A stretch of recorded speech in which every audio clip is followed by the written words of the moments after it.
she currently works at McDonald's, and Ms. Ogletree has quite a story to share with us tonight. So, Ms. Ogletree? Good evening, everyone. It's my pleasure to be here. I didn't bring anything. I didn't have anything prepared. It was kind of like a last minute thing. The person that was supposed to be here, they had a baby today, so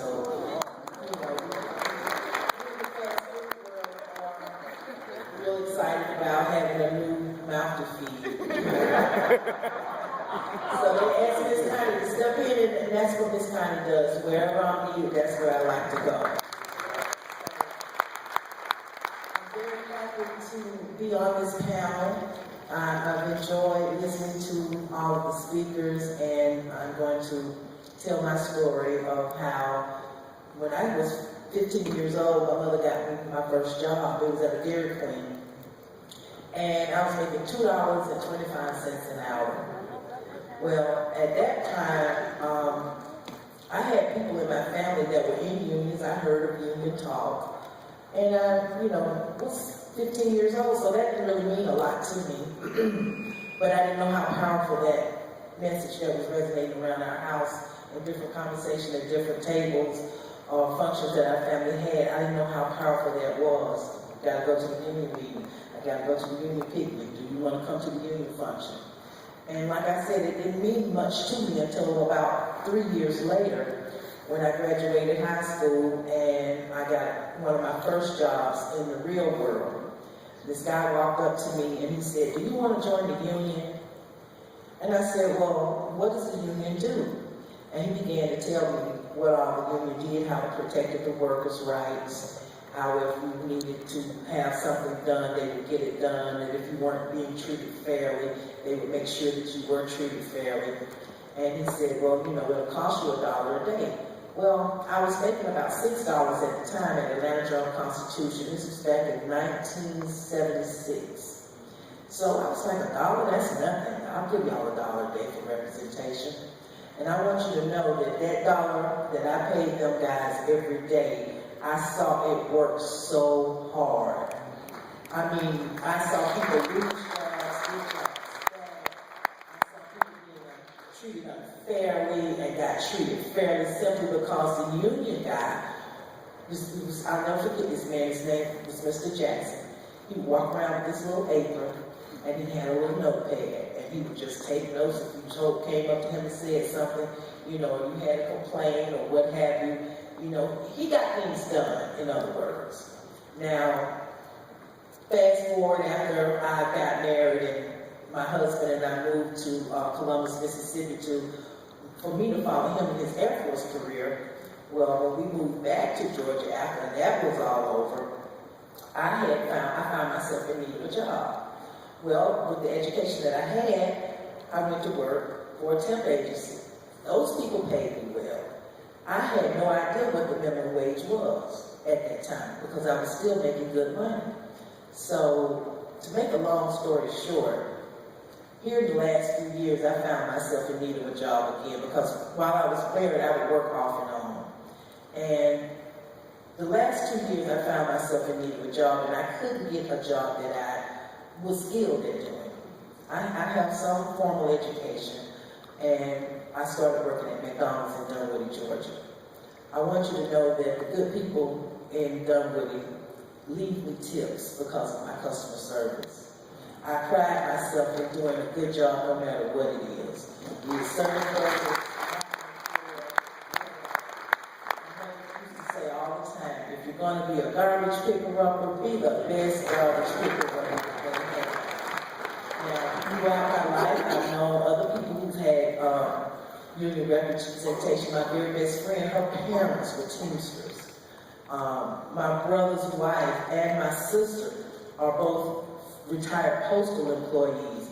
So I've constantly known people in unions. And for me to be at a point now where I'm a fast food worker looking to form a union for fast food workers is just mind-blowing. Because you would never think that that would be the type of job that needs a union. But it does. It needs a union very badly because, like, my panelists here said, the people talk to you like you're nothing. And I don't know where I got it from, But I don't let anybody talk to me that way. Nobody. So, I work 8 McDonald's in the metro area. I own me. And I own how I accept what you say to me. I can choose to walk away. I can stand there and battle with you and tell you all the reasons why you shouldn't treat me a certain way. Or I can join my voice to another voice that says you won't treat me that way.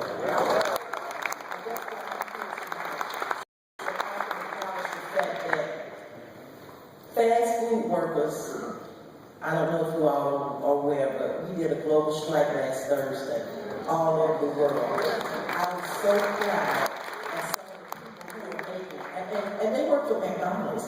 The store manager that I work under makes just over $8. Some of the people in these other countries that are store managers make $21 an hour.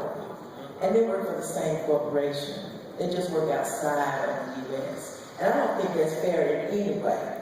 I mean, if your company was built in this country, and the people that helped build you those billions and billions and probably trillions of dollars yearly, your CEOs are making all these figures, and here I am, I have to accept food stamps to make ends meet during the month, right now. And that's sad because 40, 50 years ago, Martin Luther King and all the guys were marching for the same thing, a livable wage. And that should be a part of this country's American dream. If you're going to protest to be the greatest country in the world, why do your people have to have public assistance in order to make ends meet?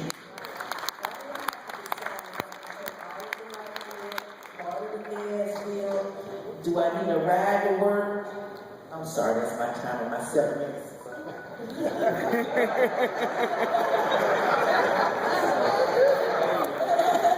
didn't want to go long, but I'm just happy to say that no matter what it takes, I'm going to stay with the fight for 15 and the right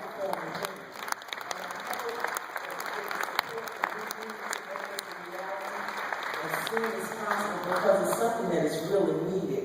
I have people that are older than I am on my job, that their children are working on that job. And it's kind of a hard job, but it is a respectable job. When you go to Burger King or McDonald's or Red Lobster, don't you want the person that's back there in the back to be in a good focused mind, that he's not worried about my tooth hurts or my kids sick, and you want that person focused on that job.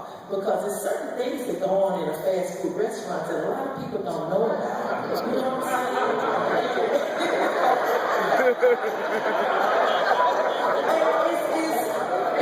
If those things aren't done, then you wonder why your stomach turns out.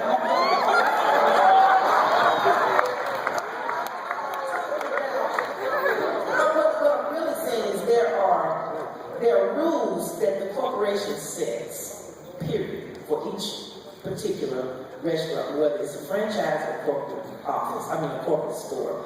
If that solution's not made up properly, the tray that you eat off of, the counter that you put your money on, or the fry thing that they got going in the back to make those fries, hot and crispy, if it's not set up right, something's gonna end up in here not right.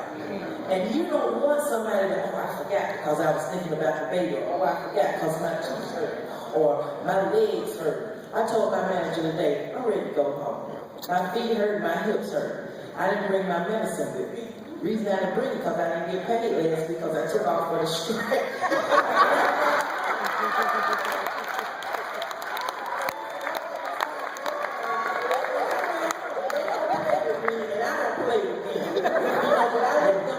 Trying to take as many of them with me as I can. If they want to say, Miss Connie, we got to let you know I'm going to do just like him. I'm file a suit.